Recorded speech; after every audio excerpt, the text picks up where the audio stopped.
Aloha worlds, and welcome to another episode of The Queer and the Queen. I'm Jacoby, act like you know me, Jones, and today, once again, I have back with me the beautiful Miss Nice Nasty and the beautiful Ms.Tilly. It's so good to see you guys again. How are you doing today? I've been anticipating this shoot, honey, so yes, I'm ready. I am so ready, girl. I am hyped. So before we get too far in this episode, make sure you drop down in the description box, ding on those notifications, and subscribe to this channel so you know when we post more videos. Now, today's episode is about Mr. David Chappelle, his new Netflix special called The Closer. It's so controversial. There's so much to unpack. I hope you guys are ready. First, what did you think about the Netflix special? Just the general, what did you think about it? One word for me is genius. Okay. Genius and provoking. Okay. What about you, Miss Tilly? Beyond talented. So he is a fucking storyteller. He told a story. The comedy was a story. When he said, by the way, and I wrote this down, empathy is not gay, empathy is not black, empathy is bisexual. It must go both ways. I was like, come on now. It was definitely a whole sermon in that 2 sentences or whatever it was. That was definitely a powerful message. I loved it. I will use the same word you use, Miss Nice Nasty, as a genius. Now, did you find it funny or did you just find it thought-provoking? Because I thought it was hilarious. I thought it was hilarious too. I laughed I loved it. So I watched it 5 times total. Today was my 5th time watching it. Wow. Getting ready for the show. As you guys know, is that I love to have information when I'm speaking on something. Mm-hmm. And I will tell you that I had an ignorant moment the first time I watched it. I watched it with my son that you guys know that is trans or whatever he identifies as, right? I watched it with him because I wanted his authentic, raw emotional response after, right? Basically, the only thing that he was offended by was TERF. Dude, I had no idea what TERF meant. Me I neither. was so ignorant. I was like, what is TERF? And that is the part that my son found offended, right? So at that moment, I was like, I don't know much about it to be offended. Right? So wait, no, hold on. It stands for what again? It's TERF, and it stands for transsexual something's radical basically, feminists, right? What it is that biological women born with their uterus and born with the ability to have children, they are offended by trans women.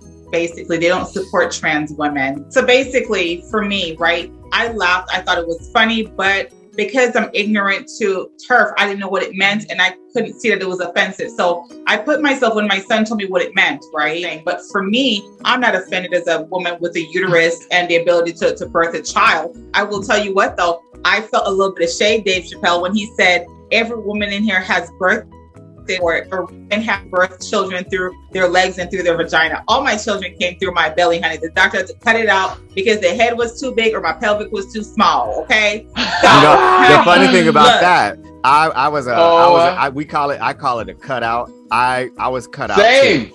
I was not. Yeah, I did not come through. All 3 of my mom's kids were cut out, girl. I was cut out, so look, and I'm just being petty when I say that, right? But the whole takeaway from it, there's so many things I could have been offended, like people could have been offended by. He made comments about the priests, molesting little boys, basically, right? Now, wait a minute. What do you think? And where's the lie? Before we just have, because I want to get everybody's opinion real quick. Okay, what do you think? Go ahead. Well, I think that he is fabulous. He is smart. He is a storyteller, like I said. I wasn't offended. Even the joke that he said about his trans friend Daphne. Number one, that was his friend. He has the right to talk about his friend. That's not the audience's friend. And his experience with her. He had an experience with her. Daphne was the type of person to be able to take a joke. She was just like me, child. She was able to take a joke and she understood what comedy does for this work. Number 3, he had the okay from her family to go ahead and say the joke. So if y'all offended by what he said about Daphne, y'all need to shut the fuck up. That was going to be my next question. What did you think of his friendship with Daphne? Now, I looked her up on the internet and found her Twitter. Of course, she did pass away, as he said. But I could see from the way he explained about her and from the way he talked about her in his previous show, Sticks and Stones, I believe it was called, she looked like everything he was saying. And I was just like, I can see that in her. And it broke my heart that he said that she committed suicide 6 days after she got, beat down by Twitter for supporting him. Well, I was gonna be my next question. What do you think of the friendship with Daphne? And I was gonna ask you, Miss Nice Nasty, what does your son think of the friendship with Daphne? He thought it was pretty cool. Like I said, the only thing he was offended about was the turf comment. That was it. Other than that, he enjoyed the show. I enjoyed it. Andre enjoyed it, and I watched it 5 times. That was the only thing that he was offended by. We all enjoyed it because we're all in the same craft and whatnot. But the thing that I found when it was over was I just thought, where was the lie? He didn't lie about anything. He just not about the thing. He spoke the truth. Like, he just really said what the fuck he wanted to say. Some of it seemed a little bit like, whoa, I can't believe you said it that way, but you ain't lying. Not to me. You know what I mean? Well, I mean, we're all different. We know you are extra. We know you on the other side of dark comedy. Read all about it. You always tell me that you like dark comedy, which can be perceived as a way of like, I like hearing comedy portrayed in a way where I say shock value. You call it dark, I call it shock value. But he said a lot of things that you like, whoa, Dave, you went there, but you ain't lying though. He never lied. The special was everything I wanted it to be. Now, I found it interesting that he kept reiterating that this was going to be my last special for a while, and he spent about 60 to 70% of the conversation was on trans, and it just made me think, why did he choose this to be the way he wants to go out? You know what I mean? To let these hoes know that I'm not transphobic. These are jokes. Life is hard. Let's fucking laugh about things and stop being so goddamn sensitive. And he said what he said about Daphne was that after she had bombed and she was sitting in the front, he said something, and she said, I don't need you to, he said something about respect, and she said, I don't need you to respect me. I just need you to believe that I'm having a human experience. And that was just like, whoa, for me, I was just like, she said that. She said that. Like, the whole time I was thinking about you and your son, Miss Nice Nasty, and of course what he was thinking. I find it very interesting that the only thing he was offended by was turf, because that was one of the things that wasn't shock value for me. I was just like, okay, I get this. What did you guys think about J.K. Rowling being canceled, the author of Harry Potter? I had no idea she was canceled. I knew because I saw it on social media, but all she said was that gender is a fact. Gender is a fact. Great. It is. The thing is, we are all born from a woman.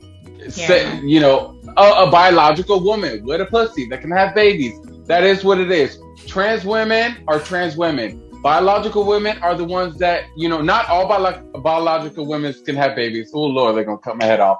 Honey. And not all biological women can have periods and stuff. But the ones that do are the biological women that birthed us, girl. Like, trans women didn't birth us, so it is what it is. Yeah, I'm in agreement that with the baby comment, right? So what he did say was very, I felt very ignorant. And even Dave Chappelle said he's not excusing it. He said when he heard it, he was thinking like, damn, you done messed up now with that one. Right. You were about to get a whole even bunch he said that. What was that? Even Chappelle was like, I was like, damn, motherfucker. Yeah. Right. He was shocked himself. He was like, that was going too far. He said, but it's amazing that no one really knew or thought to cancel the baby after he killed someone. Right. But you're going to cancel him because your feelings are hurt because of words that are said. But at the end of the day, the baby is not in control of the population's response or their actions. Everyone is responsible for their own individual actions. So what are you going to say? Exactly. Someone went and harmed a gay person because the baby says that he doesn't like gay people? You see what I'm saying? Where's the accountability? Yeah, and see the difference I think between Dave and the baby was that what the baby said was actually ignorant. Dave Chappelle didn't say anything ignorant to me in his special. He was dropping pure knowledge.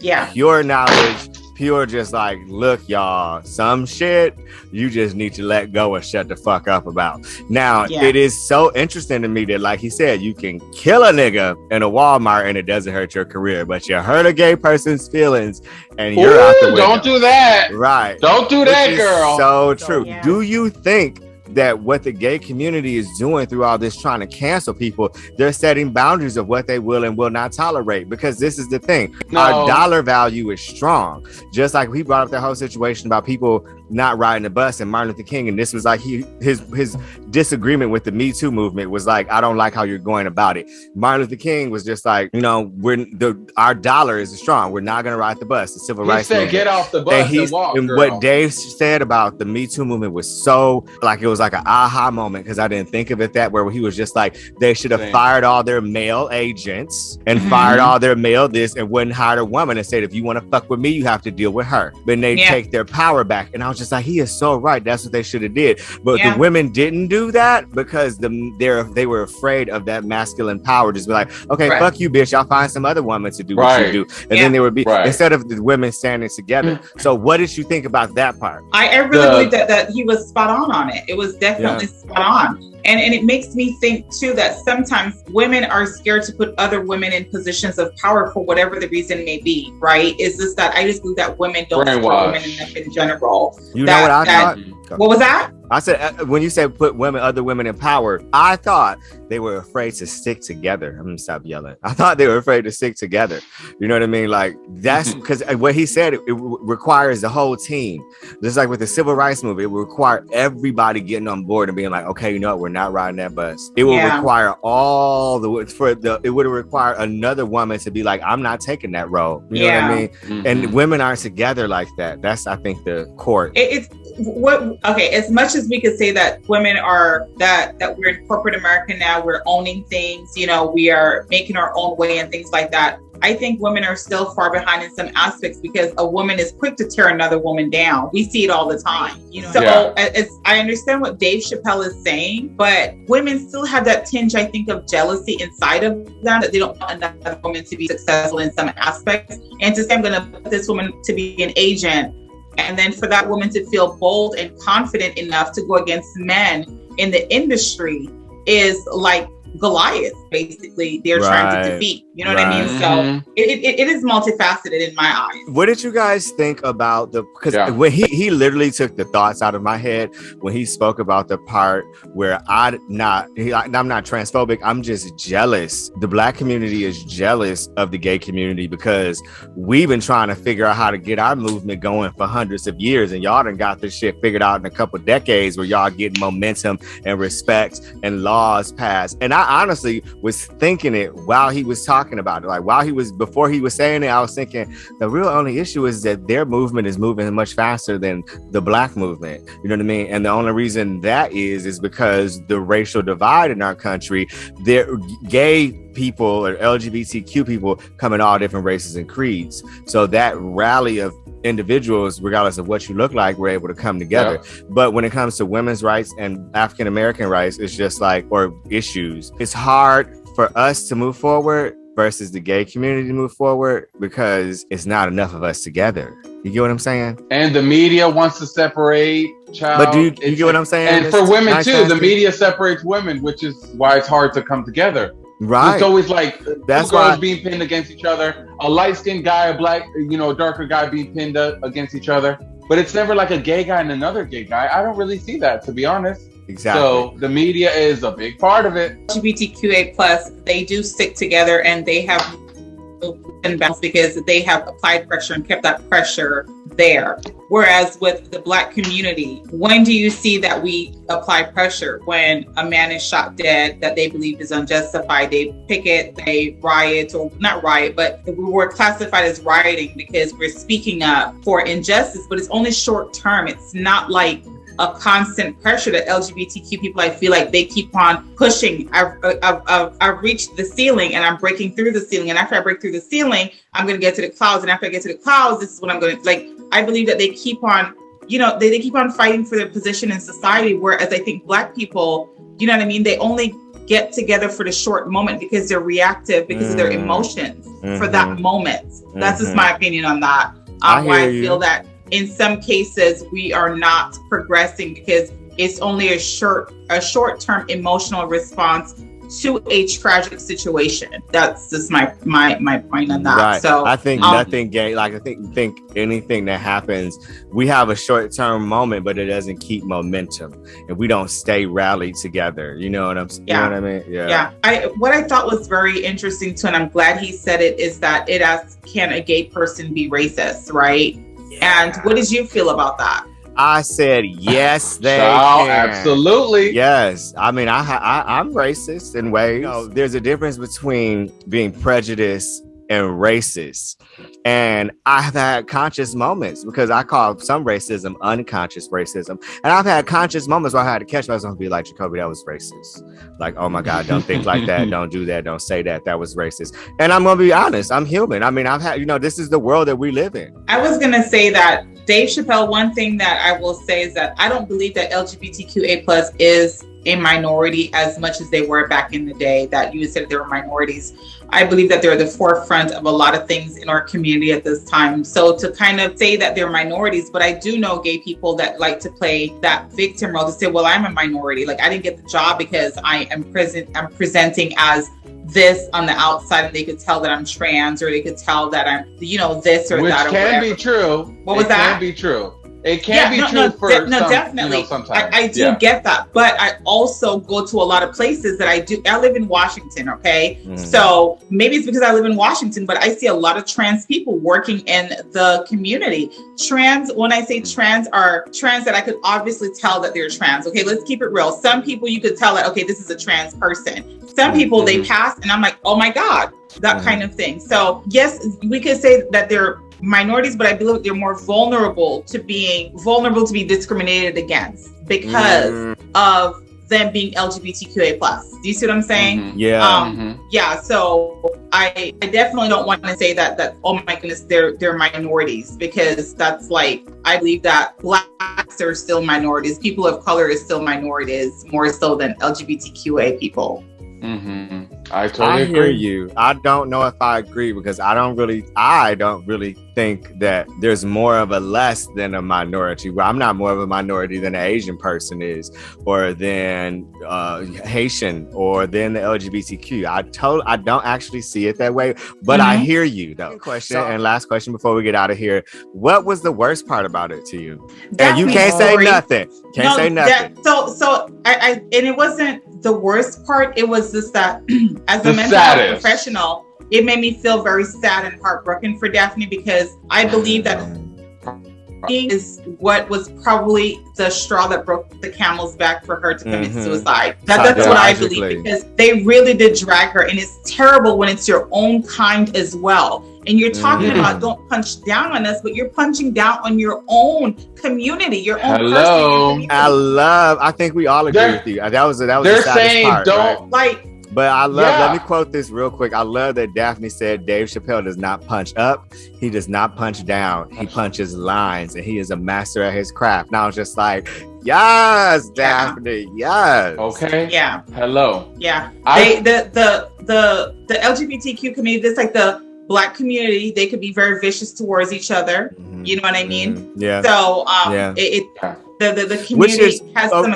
Okay, one third question. What do you think is, because I watched it and I was just like, what is everybody so mad about? There's this Black coalition that started this petition to get Netflix to take all his stuff down. There's this trans organization that I saw on Gay Times that is like trying to get it removed. I'm just like, what are you so upset about? What, like the whole, where is the what do you think they're so mad about? What they're mad about is that some people cannot handle the truth. They want to live in this fantasy world where, they have their own truth, right? But he spoke nothing but the truth, honey. He didn't lie. He spoke nothing but the truth. And it's hard for people to accept the truth. So the first thing they're going to do is, he's canceled. He said something I don't like, he's canceled. I feel like it's not that simple. Like, I feel like they really have I think they've really convinced themselves that he's doing harm, and I don't see because of what other people say. That's what most of it is. It's this is what I heard, so this is what I'm going to say. Well, hold on. Okay, all right. So hold on. Let's see what our mental health part of the show has. What do you think, Miss Nice Nasty? What I was going to say initially is that a lot of people, so I posted a post on Facebook. I had a lot of people text, I had a lot of people message and video call me. And the people that were angriest the most by it did not watch it. They were just hearing bits and bits and pieces of it. I will tell you that there was very few people, and maybe only 2 or 3 people that watched it, that was offended about the woman part, about the TERF comment that he said he's like, I'm a TERF, you know? But that is his position and that's okay. But as far as him spreading hate, spreading violence against LGBTQA plus or anything like that, that is not the vibe that they got from it. So thank you to, I know a lot of people wanted me to send them the video when I was done with this video, because I told them we're going to shoot it today. That I thank you guys for participating and answering honestly. And Andre, my husband, watched it with me twice and we discussed it last night. He even said that, you know, he realized that most people that didn't like him really didn't even watch his comedy specials, because you would pay attention. His issue was not with gay people or trans people. His issue has always been with white people and the way they are and the way they treat other people and the way they have done the things that they have done. Did you want to say something, Ms. Tilly? I did. I just wanted to say I loved that he closed the last part of his special with the friendship that he had with Daphne. I love that he talked about it because it's a straight Black man being so close friends with a trans woman that it was just a person to him. It was just a person. Yeah. And when he talked about it, I felt the emotion, child. I cried after I saw it. It was a lot. Yeah. I thought it was beautiful that he offers to have her open his shows every time he comes to San Francisco and help her hone her craft. But then shortly thereafter, she took her own life. But woo, this has been quite a conversation. You know, I always love talking to you two. Before we leave, make sure you drop down in that description box, ding on those notifications, follow us on all social media platforms, and love yourself. And as we always say, don't forget to smile.